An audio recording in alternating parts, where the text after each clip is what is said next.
दोस्तों, एक लड़की की शादी होती है और शादी के बाद अपने मायके से ससुराल को आती है कि दोस्तों, शादी के बाद जो है हर लड़की का सपना होता है कि उसका पति अच्छा हो, उसको समझने वाला हो। और जैसे कि यहाँ भी था, यहाँ भी उस लड़की की शादी होकर जब अपने घर आती है, ससुराल को आती है, और जब उसकी सोचिए सुहाग रात उसके पति के साथ ना होकर उसके जेठ के साथ होती है, तो सोचिए कितनी ताज्जुब की बात है, सोचने वाली बात है। वो ऐसा क्यों होता है दोस्तों? अपने पति को छोड़ के अपने जेठ के साथ सुहागरात मनाती है। सोचिए, जेठ जेठ मतलब बड़ा बड़ा मतलब ससुर होता है, उसके साथ वो सुहागरात मनाती है, और कोई ज़बरदस्ती नहीं, मन से। और ऐसा क्यों होता है? पूरे ब्लॉग में हमारे बने रहिएगा, स्किप करके नहीं देखिएगा, आपको समझ में नहीं आएगा। जैसा कि हम कहते हैं, खुशी सिंह ब्लॉग क्षेत्र को सब्सक्राइब करें, लाइक करें, कमेंट करें और ज़्यादा से ज़्यादा इसको शेयर करें। तो चलिए दोस्तों, देर ना करते हुए इस ब्लॉग को हम आगे बढ़ाते हैं। जैसे कि दोस्तों, ये मध्य प्रदेश का सीहोर जिला एक पड़ता है, वहीं की कहानी है दोस्तों। वहाँ पे एक छोटा सा परिवार रहता है, उसमें मात्र 4 फैमिली रहता है। मदन नाम के लड़के के पिताजी रहते हैं और उसके 2 बेटे रहते हैं। और जो मदन रहता है, उसकी वाइफ ज़्यादा एजड थी। एजड इतनी थी कि मतलब दवा ववा चलती थी तो कभी वो गुजर सकती थी, ऐसा मतलब बहुत ज़्यादा सीरियस हालत में उसकी वाइफ रहती थी, मदन की।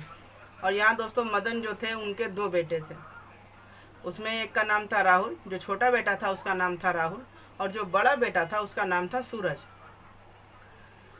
और जो मदन रहते हैं वो एक वहीं पे छोटे से कंपनी में जॉब करते हैं और उसी से अपने घर का भरण पोषण करते हैं और बच्चों का मतलब पढ़ाई लिखाई हर चीज़ करते हैं, अपनी पत्नी की दवा तक करते हैं। तो जैसे कि हर माँ बाप का सपना होता है कि जैसे घर में मान लीजिए करने वाली औरत होती है। अब इधर जो मदन रहते हैं, लड़के के पिताजी रहते हैं, उसकी औरत जो बुढ़ी रहती है, तो वो आए दिन क्या नाम है बीमारी रहती है, हर चीज़ में ग्रसित रहती है। तो जाहिर सी बात है, पिता किसी के भी होंगे यही सोचेंगे कि चलो बड़े बेटे की शादी हो जाएगी तो घर में बहू आ जाएगी तो करने लायक हो जाएगी। तो यहाँ मदन भी सोच रहे थे, तो गलत नहीं सोच रहे थे। तो वो अपने बड़े बेटे से बोलते हैं कि ऐसा है भैया, बाबू, शादी कर लो बेटा, क्या करना है, तुम्हारी बहू आ जाएगी तो इस घर को एक औरत मिल जाएगी। कहेगी तुम्हारी मम्मी जो माँ है उसका कोई भरोसा नहीं है, उसके ज़िंदगी का कोई भरोसा नहीं, वो कब चल बसे, क्योंकि वो बहुत सीरियस हालत में है। तो यहाँ इसका जो बड़ा बेटा सूरज रहता है, वो अपने पिता से कहता है, नहीं पिताजी, मुझे पढ़ाई करना है, मुझे कुछ लायक इंसान बनना है। जैसा कि सूरज जो था बहुत ही अच्छा, बहुत ही साफ दिल का था, मतलब इंसान था, जैसे कहा जाता है समझदार। और जैसे इसका छोटा लड़का था सूरज, जैसे कि छोटा लड़का का नाम था राहुल। तो राहुल जो था बहुत ही समझ लिए शैतान था, बहुत ही मतलब किसी की बात सुनने वाला नहीं था, जिसको नालायक कहते हैं। तो दोस्तों, कहने मतलब जो छोटा बेटा था बहुत ही चंचल स्वभाव को जिसको कहते हैं, जैसे कि हर अवगुण था उसके में, कि रात को घर से देर आना और नशा करना, दारू पीना। तो कहने का मतलब जाहिर सी बात है, घर में अगर बड़ा बेटा है तो कोई भी यही सोचेगा कि पहले बड़े बेटे की शादी हो तो ज़्यादा अच्छा है। तो दोस्तों, यहाँ पर तो बड़ा बेटा शादी करने को राजी नहीं था। तब इसके पिताजी कहते हैं कि अब बड़ा नहीं करेगा तो छोटे की शादी हम कैसे कर दें। फिर छोटे से पूछते हैं तो छोटा वाला कहता है कि हाँ पिताजी, हम शादी कर लेंगे, क्योंकि वो बस उसको तो बस शादी करनी थी और लड़की के साथ में जो है जिस्म की हवस पूरी करनी थी। बस उसके पास तो यही शौक़ था, शराब और शबाब। और इस वजह से अपने उसके पिताजी जो थे बोले कि चलो ये नालायक है। जाहिर सी बात है, कोई भी पिताजी यही, कोई के माता पिता भी यही सोचेंगे कि लड़का चलो नालायक है, शादी हो जाएगी तो सुधर जाएगा। दोस्तों, इस प्रकार का क्या होता है कि मदन जो रहते हैं अपने दोनों बेटों को ले जाके लड़की देखने जाते हैं पड़ोस के ही गांव में। मदन भी बहुत दिन से पता लगा रहे थे कोई अच्छी लड़की मिले, सुशील मिले, घर जो है घर को हमारे देख रेख करे, और कहने का मतलब मेरी औरत है, बुढ़ी है, तो कहने का मतलब कुछ दिन उसकी सेवा कर ले, अच्छे से कुछ दिन वो जीवन गुजार ले। तो इसलिए दोस्तों बहुत दिन से वो लड़की के तलाश में थे, कोई अच्छी बहू मिल जाए। और इस प्रकार दोस्तों कहने का मतलब है उसकी जो वो जो बहू की तलाश कर रहे थे उसकी जो है सफल हो जाता है। तो मदन जी जो रहते हैं उनकी के दोस्त रहते हैं, तो वो बताते हैं कि फलाने गांव में एक लड़की है जिसका नाम है मोहिनी। अब आप जानते हैं मोहिनी शब्द जो है इतना सुंदर है कि किसी का मन को मोह ले। फिर दोस्तों, इतनी जानकारी के बाद मदन अपने दोनों बच्चों के साथ जाते हैं लड़की देखने, क्योंकि इसकी औरत जो थी बीमारी अवस्था में खटिया पर रहती थी तो वो जाने लायक थी नहीं। फिर दोस्तों, मदन क्या करते हैं, दोनों बच्चों के साथ अपने जाते हैं लड़की देखने के लिए। लड़की दोस्तों लड़की के घर जाते हैं और लड़की जब चाय लेकर आती है, और जब चाय लेके आती है दोस्तों, जो समझ लीजिए मोहिनी नाम का जो शब्द होता है कि मतलब देख के मोह लेना। इधर बड़ा भाई जो था शादी के लिए तो बिल्कुल राजी नहीं था, लेकिन जब वो लड़की आती है चाय लेकर, जब चाय लेकर आती है तो जो बड़े भाई सूरज रहते हैं उस लड़की को एकटक वो देखते ही रह जाते हैं कि काश इससे मेरी शादी हो जाती, क्योंकि ऑलरेडी वो मना कर दिए थे। तब मजबूरन उसके पिता को छोटे वाले लड़के के साथ उसकी शादी करनी पड़ी कि ताकि घर में एक बहू आ जाए, घर की देख रेख करे, हम लोग को रोटी पानी मिले। अब इधर तो सूरज कुछ कह नहीं सकते थे, क्योंकि उस लड़की की शादी तो छोटे वाले लड़के से हो रही थी, राहुल से। तो दोस्तों कहने का मतलब इस तरीके सब दिन होता गया, शादी की सब रस्में हुई, सब मेहमान आए, सब घर में मतलब हंसी खुशी का माहौल था। और इधर जो सूरज भी था इतना ध्यान नहीं दे रहा था, कह रहा था चलो अच्छा जो हुआ सो हुआ, जिसके नसीब में जो था वो मिला, हम नौकरी कर लेंगे उसके बाद शादी करेंगे, हमें भी कोई अच्छी मिलेगी। अब दोस्तों इतने में ही कहने का मतलब है शादी की सब रस्में होती हैं, सब कुछ होता है। और इस प्रकार जो मोहिनी रहती है शादी करके फाइनली राहुल की दुल्हन बनके राहुल के घर आ जाती है, जैसे कि वो लड़की अपने ससुराल आ जाती है। अब जैसे कि ससुराल आने के बाद जो है कमरा सस्ता है, सब कुछ होता है लड़की का। और एक लड़की और लड़के का सोचिए उस दिन सुहागरात का बहुत बड़ा दिन होता है।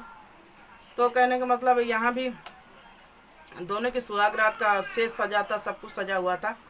और जो मोहिनी थी वो दुल्हन के भेष में बैठी हुई थी सज बज के, और अपने पति के आने का इंतजार कर रही थी। और घर में सब मेहमान थे, चहल पहल थी, सब कुछ था, सब अपने अपने उसमें, जानते ही है शादी का घर होता है तो कोई कुछ कहीं कुछ, सब खुशी का माहौल रहता है, सब अपने में बिजी हो जाते हैं, क्योंकि दुल्हन आ गई काम खत्म हो गया। जब तक दुल्हन नहीं आई होती तभी तक जानते ही हैं सबका आवागमन चालू रहता है। इसी प्रकार यहाँ भी था दोस्तों, जब दुल्हन अपने कमरे में जाती है सुहागरात के लिए तो सब अपना शांति हो जाता है, सब कुछ हो जाता है, खा पी के सब कुछ सो जाता है। फिर यहाँ दोस्तों जब मोहिनी रहती है और वो दुल्हन के भेष में बैठे बैठे बैठे इंतजार करती है अपने पति का। और यहाँ जो राहुल रहता है उसकी भी तो आदत वही रहती है शराब पीने की। तो दोस्तों वो इंतजार करते करते क्या नाम है रात को 12 बज जाता है। और वो बेचारी कहे तो कहे किससे, यहाँ पर सब तो अनजान, जाहिर सी बात है ससुराल में उसका अपना था कौन। फिर वो बेचारी बेड पे ही बैठे बैठे आंख उसकी लग जा रही थी, खुल जा रही थी। फिर इत्तेफाक से 1 बजे रात को जब उसका पति जो राहुल आता है घर में, तो वो कहती है चलो अच्छा कोई बात नहीं, देर आए दुरुस्त आए, चलिए आए। तो फिर दोस्तों कहने मतलब वो बेचारी का सपना जो रहता है सुहागरात का, वो सपना सपना रह जाता है। फिर दोस्तों कहने का मतलब उसका जो भाई रहता है सूरज, राहुल छोटा वाला सॉरी, तो राहुल जो रहता है वो दारू के नशे में इतना रहता है, इतना नशा रहता है कि समझ लीजिए उसको कहीं फेंक दीजिए तो उसको होश नहीं रहेगा, इतना छोटा वाला भाई उसका नशा करता था। अब वो तो ऐसा पी के सो गया कि सोचिए बगल में अगर कोई कुछ उठा भी ले जाए, कुछ उसको मार भी दे, सोचिए उसको फर्क नहीं पड़ना था, इतना नशे में सोचिए छोटा वाला भाई राहुल बिल्कुल टल्ली हो गया था। फिर दोस्तों छोटा वाला जो बड़ा वाला भाई है सब कोई सो गया था, तो बड़ा वाला भाई इसका करता क्या है, उसको रात में प्यास लगती है पानी के लिए, वो उठता है अकेले में, तो उसकी नज़र छोटे वाले भाई के कमरे में पड़ती है। तो छोटे वाले भाई के कमरे में पड़ती है तो वो देखता है कि मोहिनी जो है इधर उधर करवट बदल रही है, उसको नींद नहीं आ रहा है। अब वो पूछे तो पूछे कैसे, जाहिर सी बात है जेठ तो जेठ होता है, जाहिर ससुर के ही पद पे होता है। अब वो हिचकिचाहट के मारे वहाँ जाता नहीं, और जो कि मोहिनी रहती है वो घूंघटे में रहती है तो उतना शक्ल दिखता नहीं है। तो इधर जब बड़ा वाला भाई जो सूरज का जब खांसता है, पूछने की कोशिश करता है कि बहू ऐसा क्या हुआ कि तुम्हें रात भर मतलब तुम्हें नींद क्यों नहीं आ रही। फिर वो उसकी जो वाइफ थी मोहिनी, उसका एकाएक उसका घूंघटा जो है पल्लू हट जाता है। दोस्तों बड़ा वाला भाई जो सूरज रहता है जब मोहिनी के कमरे में आता है, खांसते हुए आता है, पूछता है मोहिनी ऐसा क्या हुआ कि जो तुम्हें नींद नहीं आ रही, उलझन में हो, बेचैन में हो, क्या कोई कष्ट हो तो बताओ। क्योंकि जाहिर सी बात है सूरज तो सब हरकत जानता था अपने छोटे भाई की, वो क्या बोले वो तो जानता ही था, दारू पी के आया होगा और बढ़िया मतलब बिंदास सो गया होगा। ये बेचारी का सपना सपना रह गया। कहा जाता अपनी घर में की हरकत सब कोई जानता है, लेकिन छुपाने के लिए उन्होंने शादी की थी कि चलो अच्छा लड़की आ जाएगी, घर बच जाएगा। लेकिन कोई ये नहीं जान रहा था कि लड़की भी आती है, कितने सपनों के साथ आती है। फिर दोस्तों यहाँ पर जब मोहिनी का जब पल्लू सर से गिरता है और उसका जितना सुंदरता का लुक रहता है मोहिनी का, उसका जेठ जो है देखते देखते रह जाता है। क्योंकि ऑलरेडी जब पहली बार जाते हैं इसको देखने के लिए मोहिनी को, जब से ये समझ लीजिए उसकी सुंदरता पे ये फिदा था। फिर दोस्तों कहने का मतलब है जेठ उसका मोहिनी के कमरे में ही आता है, पानी वानी फिर वो भूल जाता है। फिर वो पानी वानी नहीं पीता है, फिर मोहिनी के पास आता है, क्योंकि मोहिनी के भी भैया तलब लगी रहती है और इसको भी तलब रहती है। इसको देख के सुंदरता ऐसा मर मिटता है कि बस उसी पे ही लट्टू हो जाता है। फिर दोनों दोस्तों एक एक दूसरे का हाथ पकड़ते हैं, एक दूसरे का हाथ पकड़ते हैं। फिर मोहिनी का एक एक कपड़ा उतार के पूरा मतलब दोनों आपस में संबंध बनाते हैं। फिर दोनों इस संबंध बनाने के उसमें दोस्तों इतना रम जाते हैं कि जब तक जिस्म की आग ठंडी नहीं होती, जब तक वो लोग संबंध बनाते रहते हैं। और बगल में इसका छोटा भाई पड़ा रहता है, उसको तो होश ही नहीं रहता कि उसके बगल में क्या हो रहा है। उसकी पत्नी के साथ उसका सगा भाई कुछ कर भी रहा है। फिर दोस्तों कहने का मतलब है इस प्रकार मोहिनी की सुहागरात हो जाती है और जेठ भी ये देख के उसको रहा नहीं गया, तो वो मोहिनी के साथ कई कई रूप में संबंध बनाता है दोस्तों, कईयों प्रकार में। कहा जाता है कि जब तक मोहिनी संतुष्ट नहीं होती है तो उसको हर प्रकार से, कहने का मतलब है संबंध बनाता है, घोड़ी बना के ऊपर से नीचे से हर प्रकार से उसके साथ संबंध बनाता है, जिसमें वो बिल्कुल संतुष्ट हो जाती है। और उसको अपने पति का भी समझ लीजिए उसको ख्याल नहीं आता है। और इस प्रकार जो है, जो इनके बड़े भाई रहते हैं वो भी मोहिनी के सुंदरता पे जितना फिदा थे, आज उनकी भी जिस्म की हवस जो होती है बुझ जाती है। फिर दोस्तों कहने का मतलब इसी तरीके दिन बीतता बीतता दूसरा दिन भी होता है, तो मोहिनी क्या करती है, किचन में जाती है, अपना खाना वाना बनाती है और उसको उसकी खुशी का बिल्कुल ठिकाना नहीं रहता, क्योंकि ऑलरेडी उसकी मन की मुराद पूरी हो जाती है। उसके अपने सगे पति से नहीं होता है, उसका ससुर से होता है, जो जेठ के समान होते हैं उनके से हो जाता है। क्योंकि इधर जो छोटा वाला भाई राहुल था, उसकी तो रोज़ की आदत थी शाम को दारू पी के आना, सब कुछ मतलब फिर सो जाना। तो दोस्तों इसी प्रकार रूटीन चलता रहा। घर में किसी को कानो कान खबर नहीं थी। घर में चारों ओर खुशी का माहौल था, हर चीज़ माहौल था कि चलो छोटा वाला बेटा इतना नालायक था, बहू आ गई हमारे बेटे को संभाल ली। घर में कोई ये नहीं जान रहा था कि छोटे बेटे के जगह उसका बड़ा बेटा उसके साथ सुहागरात मना रहा है। फिर दोस्तों कहने का मतलब इसी तरीके करते करते 2 महीना बीत जाता है। 2 महीने के अंदर अब इधर जब इसका पति आता है राहुल, दारू पी के आता है, जब वो सो जाता है तब इसकी पत्नी क्या करती है, अपने जेठ के कमरे में जाती है और जेठ और ये दोनों अपनी जिस्म की हवस को पूरा करते हैं और आग को ठंडा करते हैं। फिर कहा जाता है कि एक दिन इसका जो छोटा वाला भाई है दारू पी के आता है, तो उस दिन हल्की लिमिट में दारू पिए रहता है। जब दारू पी के कम आता है तो जाहिर सी बात है सोचता है कि आज अपनी पत्नी के साथ हम संबंध बनाएंगे। फिर दोस्तों उस दिन जब वो सोचता है संबंध बनाने के लिए, तो उसको रात में नींद टूटती है, तो अपने बिस्तरा पर जब हाथ रखता है दूसरी तरफ तो उसको अपनी पत्नी नहीं मिलती है। जाहिर सी बात है ये रोज़ की आदत था, पी के सो जाता है, इसकी पत्नी चली जाती है जेठ के कमरे में। तो उस दिन भी दोस्तों इसी तरीके था। तो इसका पति जो है राहुल अपने कमरे में जब देखता मोहिनी नहीं है तो घबरा जाता है। वो सोचता है कि कहाँ चली गई, कोई चोर और तो नहीं, मतलब आया चुरा के लेके चला गया। फिर दोस्तों वो पूरे कमरे में भ्रमण करता है, सब कुछ करता है। उसके बाद अपने फाइनली जेठ के अपने भाई के पास जाता है कि जाहिर सी बात है भैया भैया मेरी पत्नी पता नहीं कहाँ गायब हो गई।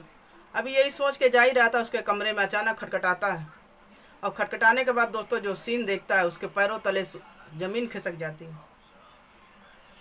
वो सोच जिस भाई को अपना समझ लीजिए, अपना भाई समझता था, देवता समझ, अपने बाप समान समझ रहा था, आज उसी का भाई उसी की पत्नी को समझ लीजिए संबंध बनाते देख समझ लीजिए वो खून खौल गया, उसका आग बबूला हो गया। छोटे वाले पैर भाई के पैरों तले से जमीन खिसक जाती है। फिर दोस्तों इतने में ही जब अपनी पत्नी को भी नग्न अवस्था में देखता है तो उसको भी 2-3 कंटाप मारता है और बड़े वाले भाई को तो बहुत ही ज़्यादा हाथापाई करते हैं, दोनों में बहुत ज़्यादा हाथापाई होता है। और छोटा वाला भाई इतना आग बबूला होता है कि उठा लेता है, वहीं पे बगल में रखा होता है हथौड़ा, हथौड़े से ही अपने भाई के सर पर 4 बार प्रहार करता है और 4 बार मारने के बाद वो बेहोश हो जाता है। और बेहोश हो जाने के बाद जो है चीखे इतनी तेज आवाज़ आती है कि उसके पिता जो है घर से दौड़े आते हैं और दौड़े आने के बाद देखते हैं तो वहाँ पर देखते हैं उसके बड़े वाले लड़के का हाथ की नब्ज जो होते हैं बिल्कुल ठंडा पड़ जाता है, वो ख़त्म हो जाता है।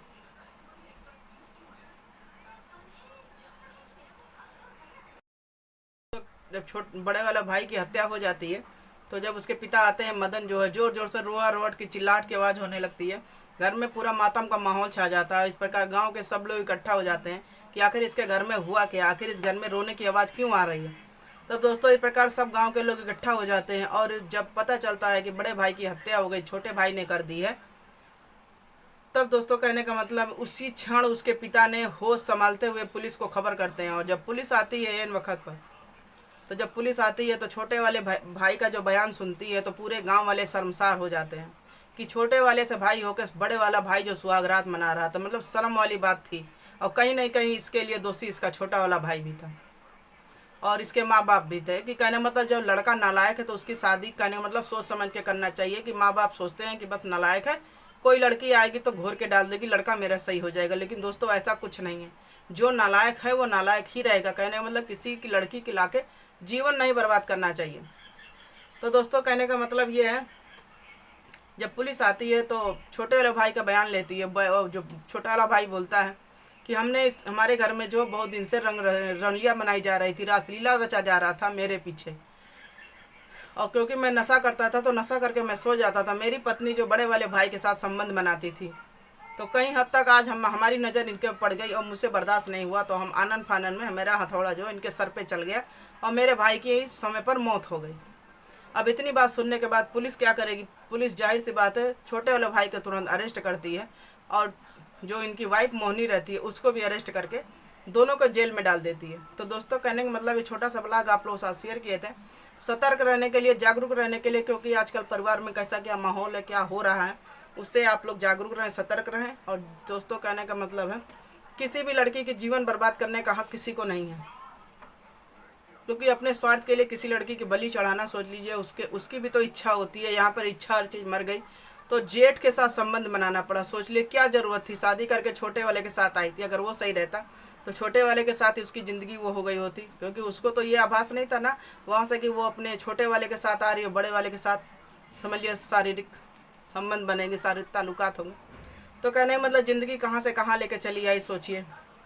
तो दोस्तों कहने का मतलब ये है, छोटा सा ब्लॉग आप लोग साथ शेयर किए थे। किसी को मन को आघात नहीं पहुंचाना था और मन को चोट नहीं पहुंचाना था, बस एक जागरूक करना था दोस्तों। तो अच्छा लगा हो तो लाइक शेयर कमेंट जरूर करिएगा। मिलते हैं अगले ब्लॉग में, बाय बाय।